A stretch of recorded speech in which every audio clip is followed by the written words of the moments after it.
নমস্কার বন্ধুরা, পোর কিচেনে আবারও সবাইকে স্বাগত। আশা করছি সবাই খুব ভালো আছেন, আমিও বেশ ভালো আছি। আজকে হাজির হয়েছি একদম কম তেল মশলা দিয়ে রুই মাছের পাতলা ঝোলের রেসিপি নিয়ে। গরম গরম ভাতের সাথে যদি এই রকম রুই মাছের ঝোল আর একটু গন্ধরাজ লেবু থাকে, তাহলে দুপুরে খাওয়ার পাতে আর কিচ্ছু লাগবে না। তাই ভিডিওটি স্কিপ না করে পুরোটা দেখার অনুরোধ রইল। প্রথমেই আমি 4 পিস রুই মাছ নিয়েছি। এখন রুই মাছের মধ্যে পরিমাণ মতো লবণ, হলুদের গুঁড়ো আর 1 চামচ সর্ষের তেল খুব ভালো করে মেখে রেখে দেব। আমার চ্যানেলের এই রান্নাগুলো যদি আপনাদের ভালো লেগে থাকে, তাহলে লাইক, কমেন্ট আর শেয়ার করে দেবেন। আর আমার চ্যানেল এখনও না সাবস্ক্রাইব করা থাকলে চ্যানেলটিকে সাবস্ক্রাইব করে বেল বাটনটি প্রেস করে পাশে থাকবেন। এবারে একটা মশলা বেটে নেব, সেজন্য শিলের মধ্যে নিয়ে নিলাম আদা কুচি, আর দিচ্ছি ঝালের জন্য 5টা কাঁচা লঙ্কা, আর দিচ্ছি বড় চামচের 1 চামচ পোস্ত। এবার অল্প অল্প জল দিয়ে একদম মিহি করে বেটে নেব। আর এই রান্নাটাতে কিন্তু আমি কোনো রকম গুঁড়ো লঙ্কার ব্যবহার করব না, আমি কাঁচা লঙ্কা দিয়ে কিন্তু এই রেসিপিটা বানিয়ে নেব। মশলাটাকে একদম কিন্তু আমি মিহি করে বেটে নিয়েছি। এরকম নিত্য নতুন রেসিপি দেখার জন্য চ্যানেলের নোটিফিকেশান অল করে রাখবেন, যাতে আমি ভিডিও ছাড়লেই আপনারা সবার আগে দেখতে পারেন। এবারে কড়াই বসিয়ে দিয়েছি, আর কড়ার মধ্যে পরিমাণ মতো সাদা তেল বেশ ভালো করে গরম করে নেব। আর তেলের মধ্যে সামান্য একটু লবণ আর হলুদ দিয়ে দেব।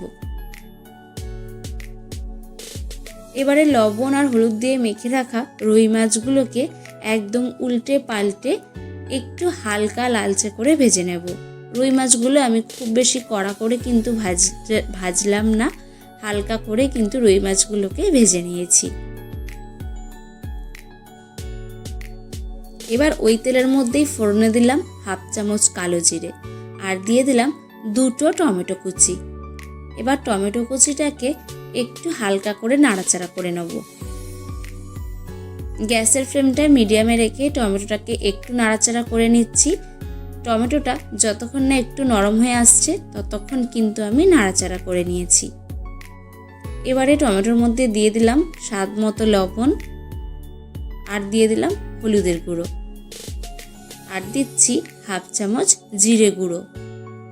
এবার এই সমস্ত গুঁড়ো মশলা খুব ভালো করে কিন্তু টমেটোর সাথে মিশিয়ে নেব। যতক্ষণ না টমেটোটা একদম গলে যাচ্ছে, ততক্ষণ কিন্তু নাড়াচাড়া করে ভালো করে মিশিয়ে নিতে হবে। একদম অল্প মশলা দিয়ে এই মাছের ঝোলের রেসিপিটা কিন্তু আমি বানিয়ে নেব।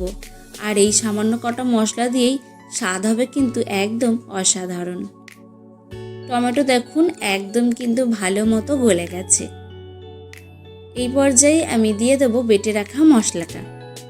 এবারে এই বেটে রাখা মশলাটাকেও দিয়ে কিন্তু ভালো করে কষিয়ে নেব। যতক্ষণ না মশলা থেকে তেল ছাড়ছে, ততক্ষণ আমি ভালো করে মশলাটাকে কষিয়ে নিচ্ছি। এইভাবে একবার হলেও মাছের ঝোলটা বানিয়ে খেয়ে দেখুন, বাড়ির ছোট থেকে বড় সবাইয়েরই ভীষণই পছন্দ হবে।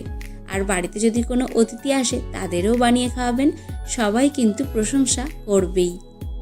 দেখুন মশলা কিন্তু ভালো করে কষানো হয়ে গেছে। এখন মশলা থেকে তেলটাও কিন্তু খুব সুন্দরভাবে ছেড়ে দিয়েছে। এবারে আমি দিয়ে দিচ্ছি মশলার বাটি ধোয়া জলটা। বাটি ধোয়া জলটাকে দিয়ে আরও মিনিট 5 কিন্তু আমি কষিয়ে নেব। বাড়িতে অবশ্যই এইভাবে একবার হলেও মাছের ঝোলটা বানিয়ে খেয়ে দেখুন, কথা দিচ্ছি সবাই কিন্তু আঙুল চেটে খাবে।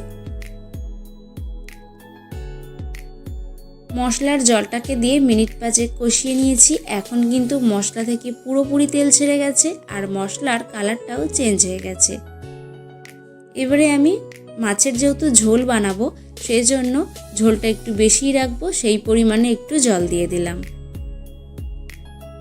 এবার ঝোল খুব ভালো করে যখনই ফুটে উঠবে, তখনই দিয়ে দেবো ভেজে রাখা মাছগুলো।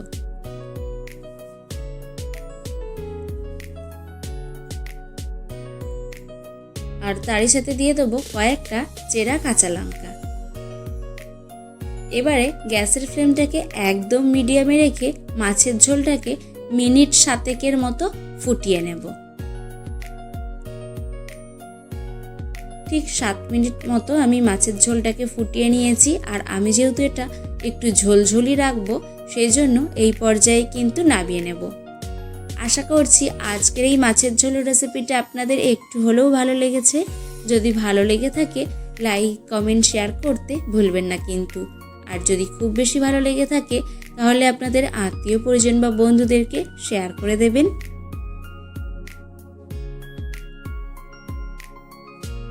এবারে এই মাছের ঝোলটাকে আমি গরম গরম ভাতের সাথে পরিবেশন করে দেখিয়েছি।